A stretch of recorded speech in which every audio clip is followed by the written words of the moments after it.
Assalamualaikum warahmatullahi wabarakatuh. Selamat pagi untuk teman-teman semua. Perkenalkan, kami dari kelompok 2 akan mempresentasikan kepribadian dan nilai.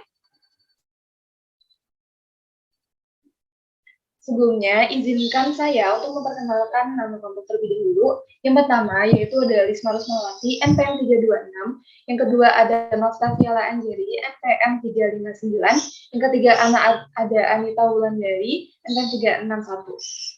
Next. Yang pertama adalah faktor-faktor yang menentukan kepribadian. Yang pertama, keturunan. Keturunan mempengaruhi karena adanya watak, temperamen, tingkat kecerdasan, postur tubuh, warna kulit, bentuk rambut, dan sebagainya. Yang kedua, yang mempengaruhi adalah lingkungan fisik.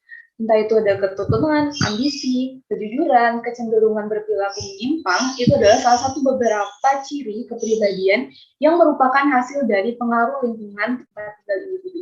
Yang ketiga, yaitu adalah kebudayaan. Ini juga berperan, yaitu dengan melalui proses pembiasan yang terjadi terus-menerus. Dengan proses pembiasan tersebut, individu akan mengalami perkembangan ke arah kepribadian tertentu. Yang keempat, yaitu adalah pengalaman kelompok. Nah, setiap kelompok sosial itu memiliki budaya dan ukuran moral yang berbeda-beda. Ukuran itulah yang digunakan untuk menentukan kepribadian mana yang baik dan mana yang tidak diikuti. Next, selanjutnya akan dijelaskan oleh teman saya. Selanjutnya, saya akan menjelaskan tentang karakteristik dan beberapa indikator dari kepribadian. Next.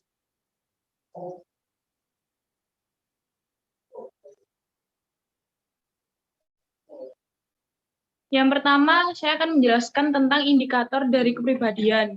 Menurut tipe Myers-Briggs Robbins tahun 2006, halaman 131, yang dimana terdapat ekstroversi. Ekstroversi sendiri yaitu kepribadian yang menggambarkan seseorang yang supel, riang, dan percaya diri. Jadi itu bagaikan dia tuh kayak bahagia gitu loh. Nah, selanjutnya terdapat bersepakat. Bersepakat itu kepribadian yang menggambarkan seseorang yang bersifat baik, kooperatif, dan mempercaya. Next. Selanjutnya terdapat stabilitas emosi, yaitu kepribadian yang mencirikan seseorang yang tenang, percaya diri, tentram, dan tertekan. Selanjutnya terdapat mendengarkan suara hati, yaitu menggambarkan seseorang yang bertanggung jawab, dapat diandalkan, stabil, dan juga tertata. Selanjutnya, terdapat teori kepribadian. Ada 3 teori kepribadian. Yang pertama yaitu dari Ivan Savage et al. Tahun 1985. Menurut Ivan Savage et al., kepribadian ialah pola perilaku dan proses mental yang unik yang mencirikan seseorang.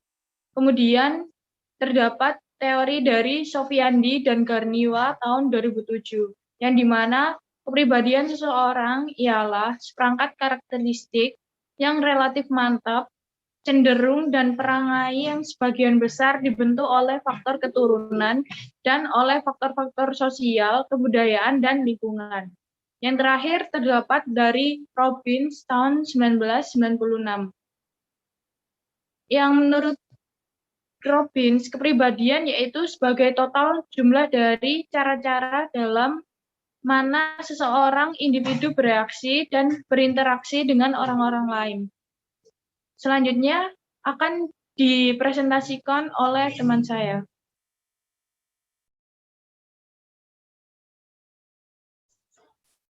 Selanjutnya yaitu ada nilai-nilai individu. Pengertian dari nilai-nilai individu adalah suatu keyakinan mengenai cara bertingkah laku yang diinginkan individu dan digunakan sebagai prinsip atau standar dalam hidupnya. Yang kedua ada sistem nilai.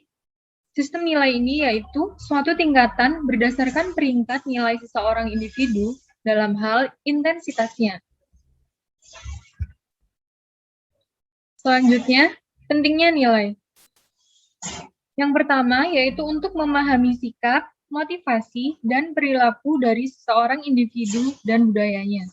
Yang kedua, mempengaruhi persepsi tentang segala sesuatu yang ada di sekitar kita. Yang ketiga, gambaran mengenai yang benar dan yang salah. Yang keempat, untuk menyiratkan bahwa beberapa perilaku atau keluaran tertentu lebih disukai daripada yang lain. Selanjutnya, tipe nilai. Tipe nilai yang pertama yaitu terminal. Terminal ini merupakan keadaan akhir eksistensi yang diinginkan, yaitu tujuan yang ingin dicapai seseorang selama hidupnya.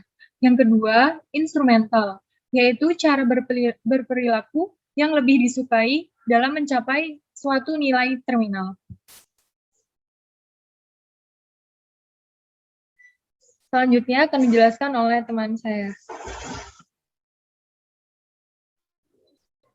Selanjutnya yaitu meningkatkan kepribadian dan nilai individu di lingkungan. Yang pertama yaitu kemampuan. Kapasitas seseorang individu untuk melaksanakan berbagai tugas dan pekerjaannya terhadap apa yang dapat dilakukan oleh individu tersebut. Nah, kemampuan seorang individu ini secara keseluruhan terdiri dari dua kemampuan, yaitu kemampuan intelektual dan kemampuan fisik. Kemampuan intelektual adalah kemampuan seorang individu untuk melakukan aktivitas mental tertentu yang berkaitan dengan penalaran induktif, kepastian ekspresi, dan pemahaman lisan.